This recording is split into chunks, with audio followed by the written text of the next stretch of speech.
Guys देखु केते खरा आम रिलायंस जाइलु एबे जस्ट आसिलु देखु आनी आइसक्रीम खाल सरी गलानी हेले देखु खरा आ आइसक्रीम तार कॉम्बिनेशन टा पूरा वाओ। एबे आम जाऊँ ऑफिस कहीं फिनिश करिकी ऑफिस टिफिन अच्छे आम लंच करूँ लंच करूँ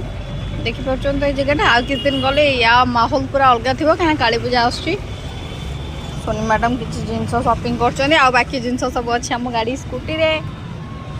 तो कौन कौन जिनस आनलु सेटा भी देखेबू नेक्स्ट ब्लॉग रे। एते जिनस आनिचंदी आम टेकिकी नहीं पादुनु चलो एबे रिवील कर दिया कौन आनचो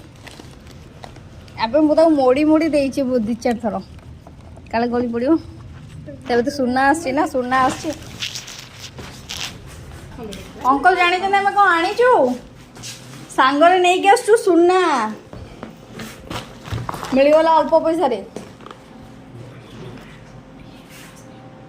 देखो तो हमारे केते डिजाइन वाला रो गोटे माउस पैड आसी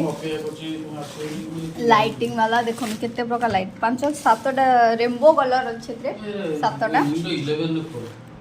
फाइनली मार्केटिंग कौन करके आसु एटा मो बिलटा तो लंबा बिल तबे कौन जिनस आसी देखंतु ब्रश आसी पेस्ट आसी दांत कांदी डेमनुक चॉकलेट दीटा आसी किटकैट चॉकलेट आसी ता सहित गोटे बिस्किट आसी नमकीन वाला गोटे बॉडी ऑयल एटा एक्चुअली हेयर ऑयल कि हमें ता फुटी आसी स्मूथ स्मूथ फ्रूटी एटा गोटे कॉर्न आसी आओ एटा भी से फुटी एटा सब बहुत सारा केक अच्छे भितर बास एति जिनस आमर आसी देखो आज ब्लॉग को ये रखुचु नमस्कार।